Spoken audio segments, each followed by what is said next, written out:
Hello, I'm taking on a challenge to beat every playable Nintendo published game. Welcome to the next episode.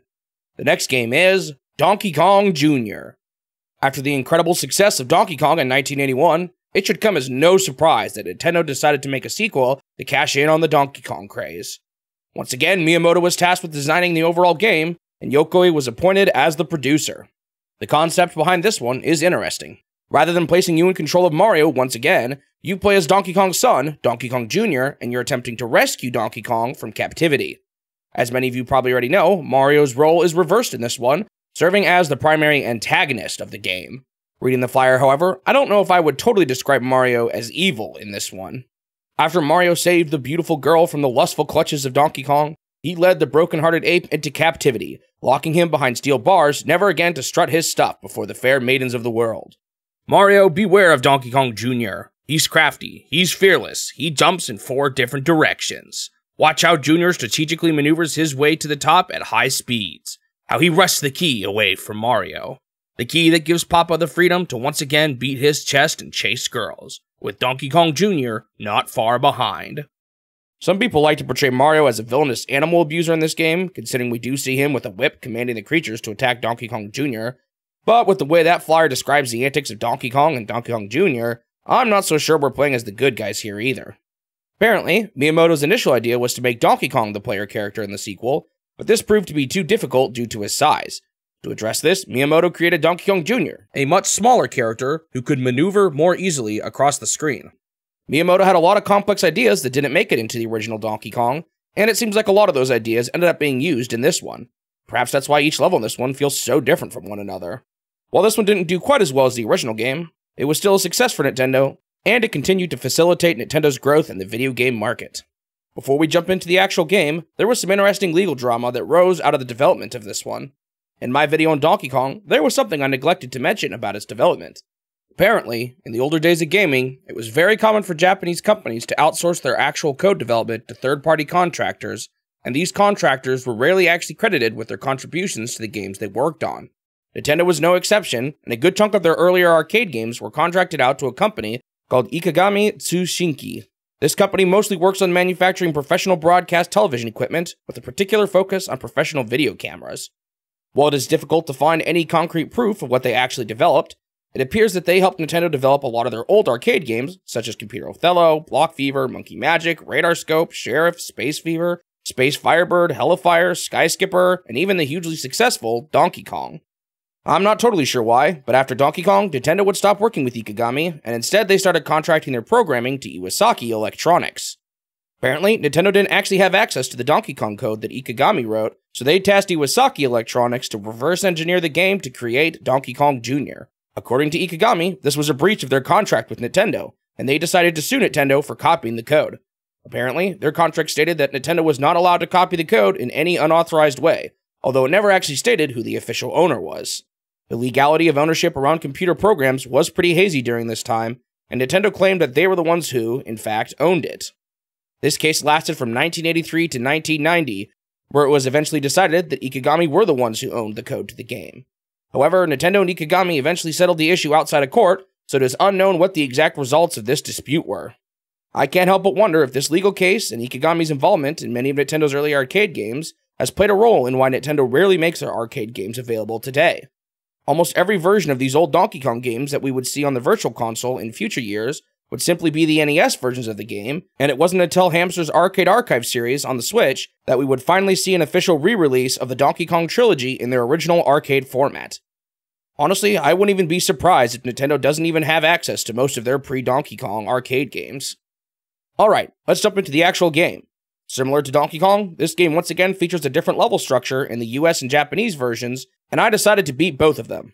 Like its predecessor, the game features 4 levels, and in the Japanese version, you simply loop through the levels in the order 1, 2, 3, 4. The US does things a little differently this time around, but it still slowly introduces more levels with each loop. It follows the level structure 1, 4, 1, 2, 4, 1, 3, 4, 1, 2, 3, 4. It then repeats that final ordering from then onwards. Initially, my goal was to beat the 1, 2, 3, 4 loops in both games, but as we will later see, I decided to just settle on beating every level at least once in the US version, and ended up just beating the 1, 3, 4 loop instead. This time around, I decided to start with the Japanese version, since beating a single loop would be easier than beating the 4 loops I was planning on doing in the US version. The game opens with a cutscene. We see Donkey Kong trapped in a cage, and he is being taken away by Mario and... another Mario? This cutscene was removed in later versions of the game, and I have no idea who the second Mario is supposed to be. Was this the secret original appearance of Luigi? Did Mario somehow clone himself? Oh, and for some reason, it plays the intro of Toccata and Fugue in D minor here. You know, that song that was often used for spooky villains.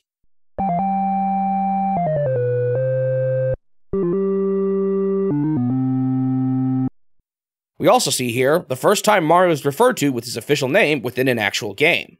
After this, you are thrown into a level that is full of vines and crocodile-like enemies that are called Snapjaws. While you can run around and jump in this one, similar to the original Donkey Kong, the big gameplay change in this one is that you can climb on vines. The vines have an interesting mechanic as to how they work, too.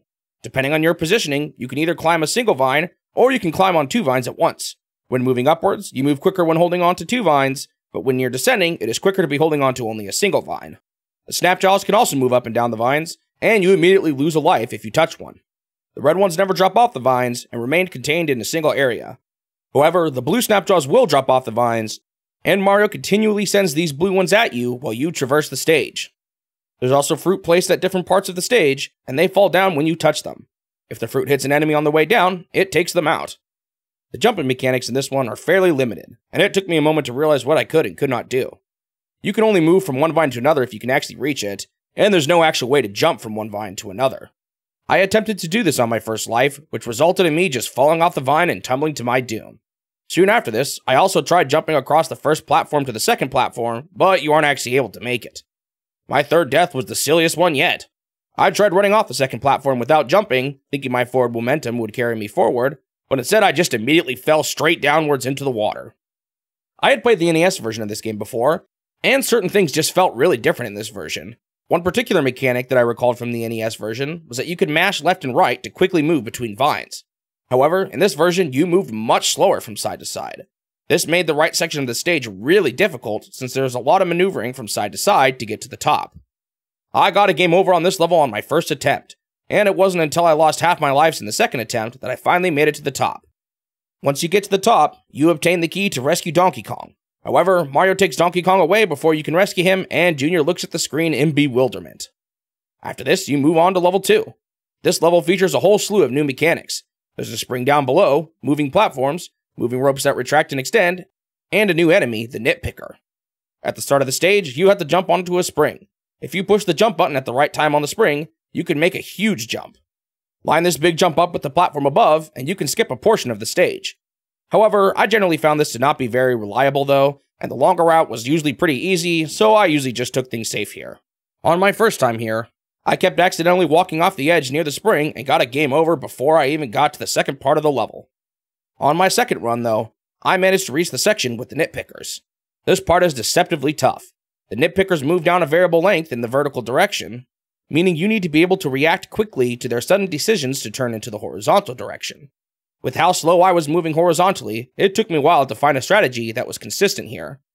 I finally made it to the top though, and after a couple of scary leaps over the birds, I beat the level with 0 lives remaining. There's another arcade exclusive cutscene after this one, which shows Mario piloting a helicopter and taking Donkey Kong away. Donkey Kong Jr. chases after him, however, using an umbrella to float closely behind. It plays a section of the Gallop Infernal here, more commonly known as the Can-Can song.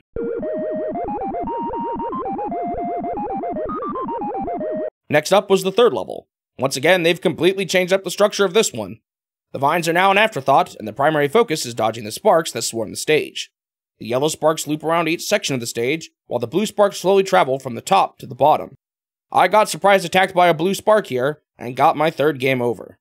While I lost another life here on my return back to the level, I managed to beat it with 1 extra life remaining. On to the final level. In this one, the screen is full of chains, and you need to lift a bunch of keys up to the top to rescue Donkey Kong. Don't let the open design here deceive you though, this one can get really tough. This level sees the return of the red Snapjaws, and due to the open design, they can traverse pretty much anywhere except the ground level. A new type of bird is added in this one too, and they traverse across the screen back and forth, while slowly making their way down. These birds can be surprisingly tricky, since they move a variable distance vertically each time they reach the ends of the screen. I lost my second to last life to these birds. One of them moved much further down than I was expecting, and he took me out. Only one life left. Can I make it? Unfortunately, it was not meant to be. I was moving up the very last key when I got scared when a bird started to move towards me, and I accidentally backed too far down into the bird below me, causing a crushing game over. In my next attempt, while I lost a few lives along the way, I once again made it to the final level. Finally, on this attempt, I managed to raise up the last key and rescue Donkey Kong. Similar to the ending of the original Donkey Kong, the floor crumbles and both Donkey Kong and Mario fall to the bottom of the stage. Junior manages to catch his father, which is surprising considering his size, and Mario hits the ground with a thud. He gets back up and attempts to chase down Donkey Kong, but he gets kicked in the face and sent flying. What a humiliating finale for Nintendo's soon-to-be mascot. Like all arcade games, the game resets back to the beginning, and you keep going for a high score. This run finally ended in the second level, after I got hit by an egg dropped by a nitpicker above me. With that, the Japanese version of the game was complete. On to the US version. While the Japanese version was pretty tough, nothing so far would compare to the difficulty I would face with the US version. With each loop, the first and last levels got much harder. They started adding more red snapjaws to the first level, and by the later loops, the final level became crazy with just how many birds it would spam at you. I lost so many lives to these two levels. While I did manage to beat a loop on my first try, this was largely because in this version, the first loop only consisted of levels 1 and 4. 12 attempts in, I couldn't even beat the second loop, and my goal was to beat 4 of them. I was starting to get pretty tilted at this point. The game throws so much chaos at you, and moving left to right was so slow it felt impossible to get out of certain situations. On my 14th run, I managed to finally make it to the third loop, and even managed to beat level 1 again. Unfortunately, I lost the remainder of my lives to the Spark level. At this point, I decided to stop streaming for the day and contemplate how much more I wanted to do with this game. I had already beaten the Japanese version, and I had cleared a single loop in the US version. It just didn't sit well with me to end the US version of the game without at least beating every level though. During my time away with the game, I found a video of someone who speedruns the arcade version, and found out that there were a couple of key strats I was missing. The first of these was that you could hold on to the bottom of a vine, and the snapjaws wouldn't actually be able to hit you. Another small strat I learned was that you didn't actually have to jump to the vines on the side of the Spark stage, which would have saved me one of my costly deaths. A big strat I learned for the final level was that Mario didn't actually remake any of the red snapjaws, so if you could manage to get a bunch of them with a single fruit, the level would become notably less hectic. The final strat I learned though was the biggest one of them all. Remember how I complained about how slow I moved horizontally? Well, it turns out the NES version of the game requires a completely different input to move quickly. I was still stuck in my NES habits of mashing the direction I wanted to move, but it turns out all you had to do was hold down the direction and you would move so much faster. I had been playing the whole game with a self-imposed handicap. I also decided after this that I would be content just beating the 1-3-4 loop, since at least at that point I'd beaten every level at least once. These changes made a huge difference. On my first run back, I made it all the way to the final level of Loop 3 with 2 extra lives remaining. There were a couple of really close calls, but I finally managed to beat it. Donkey Kong was rescued and Loop 3 was complete. I tried to see if I could beat one more loop, but the first level took out all my remaining lives. However, I was finally content with the game at this point, and Donkey Kong Jr. was finally complete. On to the review. So, how does this one fare compared to the first game? On the one hand, it's nice to see that they didn't just play it safe, and instead they decided to experiment with a ton of new ideas. Unfortunately, this also results in a game that feels a bit less focused than the original. There's a lot of cool ideas here, but some of them just feel a bit underutilized and only serve as a sort of one-trick pony. I would have liked to see them expand on a few of their ideas a bit more, and perhaps even cut a few of them out. All that being said though, I still found this one to be an enjoyable experience. It feels a bit janky at first, but once you get used to the controls, and learn how to actually move properly, things start to get pretty fun. I don't think it's quite as good as Donkey Kong, but I still gave it a 7 out of 10. Thanks for watching the video. If you want to see more of these in the future, make sure you subscribe to the channel so that you won't miss out on the next one. Also leave a like if you enjoyed it, since it'll help the channel grow and motivate me to continue this series. I hope I will see you in the next step of my quest to beat every Nintendo game.